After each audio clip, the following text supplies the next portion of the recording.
নমস্কার, আমি পিউ পুনে থেকে বলছি। আজকে আমি আপনাদেরকে বানাতে শেখাবো অ্যাপেল পাই রেসিপি।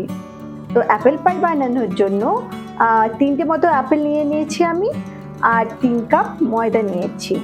সাথে হাফ কাপ মতো আমি চিনি নিয়ে নিয়েছি, আর ময়দার একটা ডিম নিয়েছি, সাথে জারফল নিয়েছি, আর বেকিং পাউডার, বেকিং সোডা, নুন, দারুচিনি আর 2 কিউব বাটার নিয়ে নিয়েছি।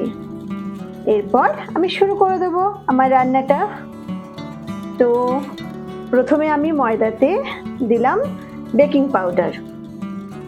বেকিং পাউডার আমি স্পুনের মতো নিয়ে নিয়েছি, এক ছোট্ট টিস্পুনে। তারপর দিলাম বেকিং সোডা হাফ টিস্পুন।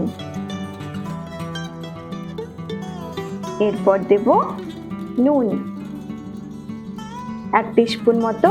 তারপর সবটাকে হালকা হাতে মিলিয়ে নেব।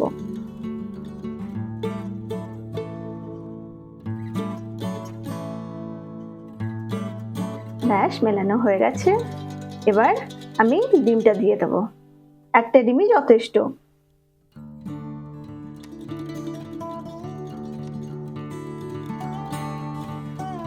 তারপর হালকা হাতে মিলিয়ে নেব।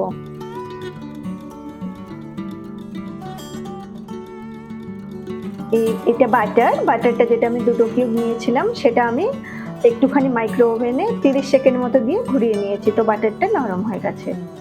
আর এইসব বেকিং এর যেসব রান্নাগুলো হয়, এতে কিন্তু বাটারটা একটু লাগে, বাটার ছাড়া কিন্তু হয় না। তারপর আমি একটুখানি দুধ দিয়ে মিলিয়ে নেব, যাতে ভালো করে মাখা হয়। এবার হালকা হাতে পুরোটা আমি মেখে নেব। তারপর 1 ঘন্টা মতো এই যে মাখাটা, এটাকে আমি রেস্ট করতে দিয়ে দেবো, কারণ এটা সময় লাগবে একটুখানি যাতে নরম হয় আর বাকি সব জিনিসগুলো মিলে যায়, সেজন্য আমি সময় দেবো। ভালো করে মেখে নেবেন, যাতে সব বাটার আর ডিম এগুলো সব ভালো করে মিলে যায়। তারপর একটা পাতলা কিছু দিয়ে করে নেবেন। এবার আমি আপেলগুলোকে ভালো করে ধুয়ে নিয়েছি।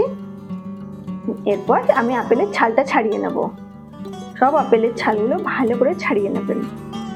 আর এটা কিন্তু একটা ডেজার্ট রেসিপির মধ্যে আসে, অ্যাপেল পাই।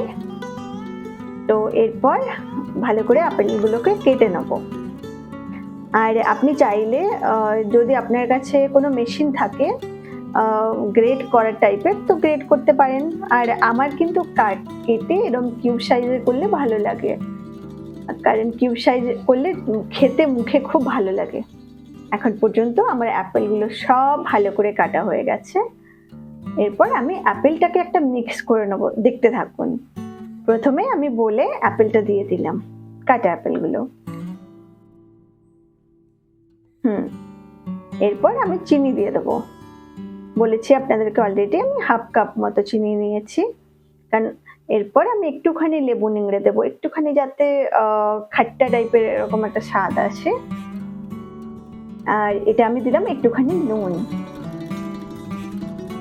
এরপর আমি জারফলটা যেটা, ওটা হাফটা আমি গ্রেট করে দিয়ে দেবো ওর মধ্যে। ব্যাস, আমার জারফল দেওয়া হয়ে গেছে। এবার আমি দারচিনি একটুখানি গ্রেট করে দিয়ে দিলাম, পুরোটা দেবো না। এরপর আমি লেবু নিয়েছি, তো লেবুটা একটুখানি গ্রেট করে লেবুর ছালটা দিলাম। তারপর সব জিনিসগুলোকে ভালো করে মিক্স করে নেব। খুব ভালো করে মিক্স করে নিতে হবে। মিক্স করে আপনি চাইলে ওটা কড়াই দিয়ে রাখতে পারেন, আর যদি না চান তাহলে এমনি রাখতে পারেন। আর ওটা থেকে যে জলটা বেরোবে না, সেই জলটা একটুখানি তুলে রেখে দেবেন। এরপর আমি ময়দাটা বের করে নিয়েছি আর ভালো করে মেখে দিয়েছি। তারপর 2 কিউবে কাটলাম, কেন সেটা আমি বলবো। প্রথমটা আমি ভালো করে বেলে নিলাম। বেলে আমার যে বেকিং প্যানটা আছে, ওটাতে ভালো করে বসিয়ে দেবো। ভালো করে বসালে তারপর আমি ওটাকে মাইক্রো ওভেনে প্রিহিট করতে দিয়েছিলাম 2 মিনিটের জন্য, 180 ডিগ্রি টেম্পারেচার। আর এটা প্রি বেকিং বলে। তো তারপর ওটা বের করে নিয়েছি, বের করে আমি সাইড করে রাখলাম। এবার এইটা যেটা কাটছি, সেটা হলো আমার যে অ্যাপেল পাই হবে, তার উপরে ঢাকনা দেব। এটা একটা বাস্কেটের মতো হবে ব্যাপারটা। এবার ওইটা যে বেক করা 2 মিনিট বেক করা আমার যে ছিল জিনিসটা ময়দার, তো তার উপরে আমি আপেলগুলো সব ভালো করে দিয়ে দেবো মিক্সচারটা। এবার এই জিনিসটাকে তো ভালো করে বন্ধ করতে হবে, এরম তো থাকলে হবে না। তো এবার দেখছেন আমি কি করছি, আমি এই জিনিসটাকে বাস্কেট বানাচ্ছি, যাতে এটা যখন মাইক্রো ওভেনে বয়েল হবে আর ভালো করে হবে তখন যেন সুন্দর করে বেরোতে না পারে, আর জিনিসটা দেখতে ভালো লাগবে। আর ওপর থেকে আমি বাটার একটুখানি দিয়ে গ্রিস করে নেবো, ভালো করে গ্রিস করে নিতে হবে, তাহলে গোল্ডেন কালারটা চলে আসবে। এরপর আমি মাইক্রো ওভেনে মোটামুটি টেম্পারেচার সেট করে রেখেছিলাম 180 ডিগ্রি আর 45 মিনিটস। তো আমি 2 মিনিট বলেছি আপনাদেরকে, 2 মিনিট মতো প্রি বেক করে নিয়েছিলাম। এরপর আমি 43.42 সেকেন্ড দিয়ে দিলাম ওটাকে বেক করতে। তারপর আমি এটাকে বের করে নিয়েছি। জিনিসটা এরকম লাগছে এখন পর্যন্ত দেখতে। তো এবার আমি কেটে নেব ভালো করে। আশা করি আপনাদেরকে আমার ভিডিওটা ভালো লেগেছে। যদি কোনো কোয়েশ্চেন থাকে অবশ্যই জিজ্ঞেস করুন, আর আমি আপনাদেরকে রিকোয়েস্ট করব আপনারা অবশ্যই ট্রাই করুন। আর ওপর থেকে যদি চান আইসক্রিমের সাথে ট্রাই করবেন। আর প্লিজ আমার ভিডিওটা যদি ভালো লেগে থাকে তাহলে লাইক করে দেবেন, শেয়ার করে দেবেন আর সাবস্ক্রাইব করে দেবেন।